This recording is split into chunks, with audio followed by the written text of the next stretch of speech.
internally with the straps and all the underpinnings and everything. And what's great is you can continue to personalize and upgrade it. When you look at a lot of people's, like a lot of people have helmet fans, so I have helmet fans running on a power pack.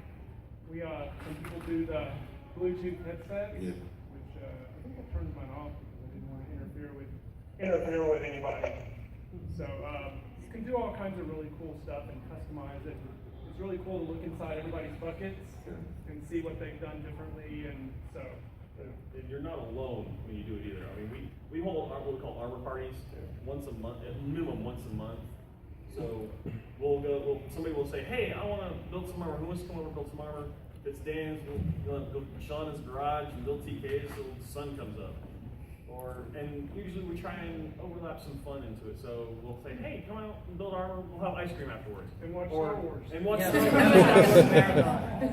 What else would you like? Come out, build armor, and then we'll go bowling afterwards. Or board games. May the 4th parties. I mean, it's a great social. The swimming is recently. I get to the point where it's like we actually consider each other family.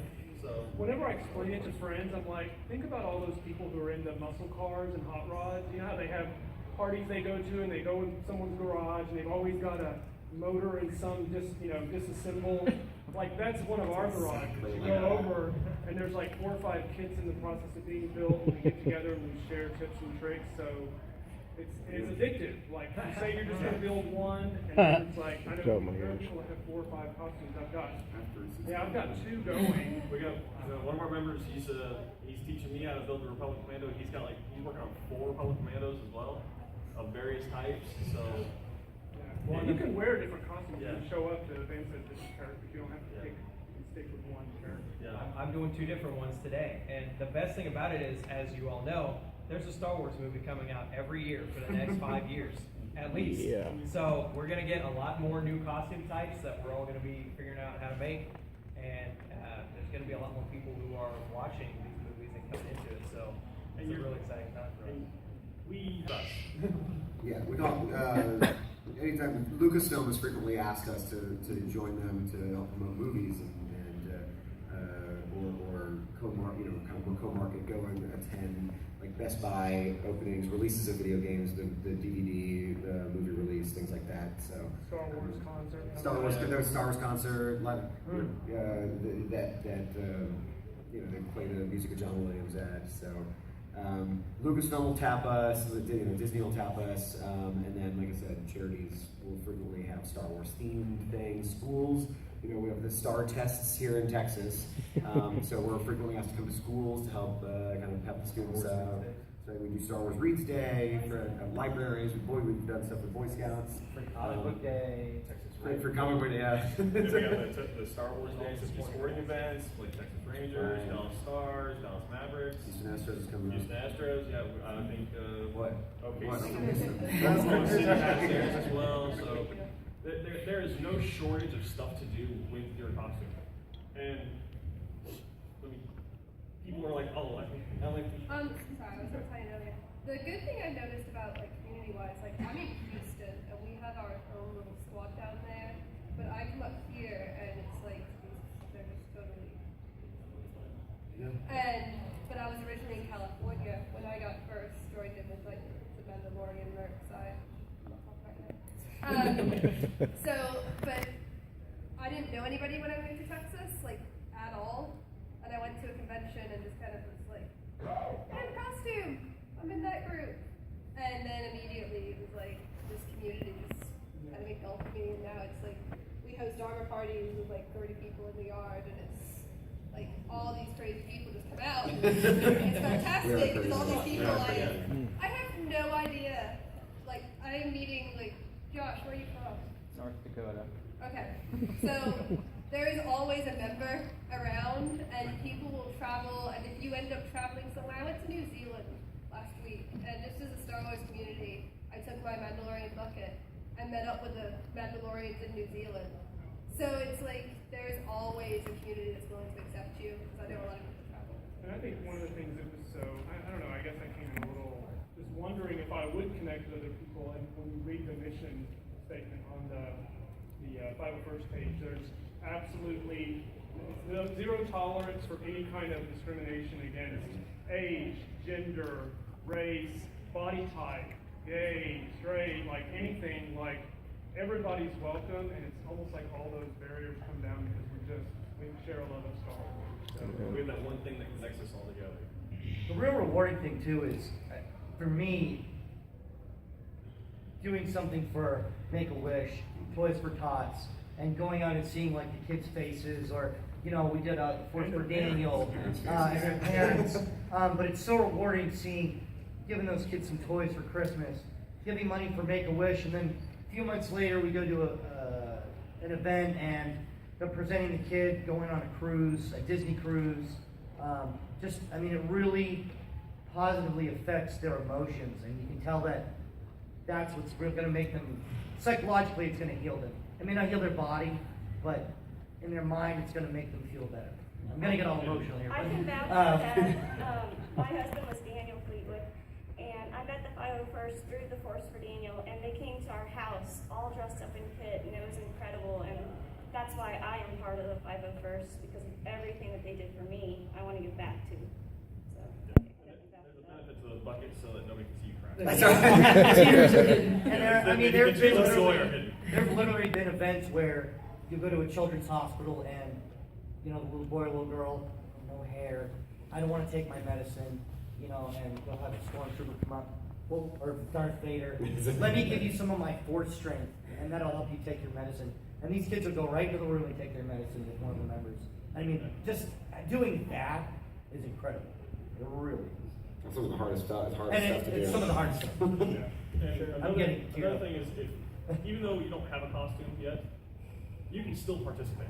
Yeah. An example is we have what we call handlers, and I'm gonna be a perfect example of this. Like I said, I've had my Republic Commando. I've been working for this thing on a year. I'm still going strong on working on this thing, and they say, "Hey, come out. We need help. We need people to, pretty much rank. It's people wrangling, eventually. It's very long term, but." Because we do go to events and there are a large amount of people. You go upstairs, you see a large amount of people, and you learn what it takes to suit everybody up. And to This see guy has it made me once to you're the in point it. where I do not want to build a TFA stormtrooper. That bad.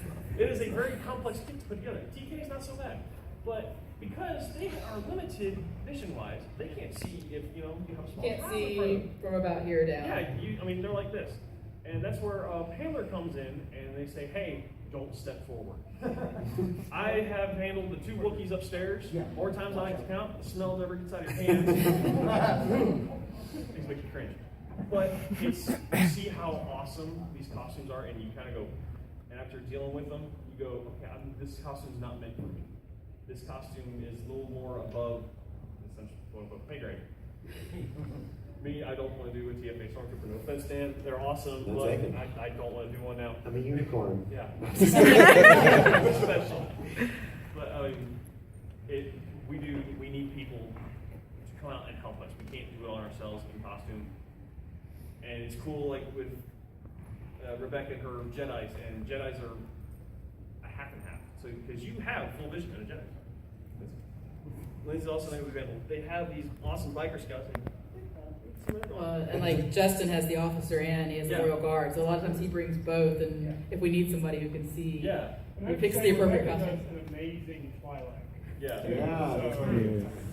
She looks like a Smurf cousin. So in that vein, you see, we all have several different costumes, several different affiliations as well. We do work very closely, despite all the razzing we give each other. We work very closely with several groups. The Rebel Legion is the good guy side of the 501st. It's our sister organization that focuses on only the good guy costumes. A lot of them can be like generic Jedi or generic Rebel pilots, because you don't have to have a specific character. Much like our TKs, which are a little more uniform, you can afford to be a little more creative. Even more creative, we work closely with the Mandalorian Mercs, which is how we got to know Laura.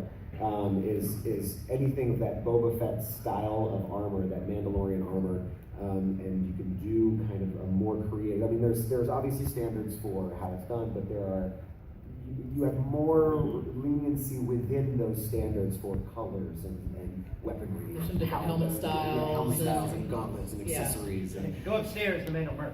yeah, the Man Works, they're up there, and I think you started with them as well. I did, Jeff. Yeah. So, and the Rebel Legion School too. You guys like lightsabers? That's right. A lot of lightsabers. Who hates lightsabers? Right. So- Stormtrooper, of Right. course I hate lightsabers. We also have smaller groups that based on generic, one of which is if you like Sith or the dark arts, things like the Night Sisters here. We have what's called the Dark Alliance, and they are anybody who is a canon Sith from any video game, movie, so on, to a generic custom Sith. I mean, black looks good. I have a Dark Nihilist. I mean, oh, I get all blacked up, and I just want to have a white mask on. Look like I get really hungry in that suit for some reason. So we work, and in addition to that, one of the other big groups we work with is the Galactic Alliance. Like I said, in order to be a member of one of these groups, you have to be 18 years or older.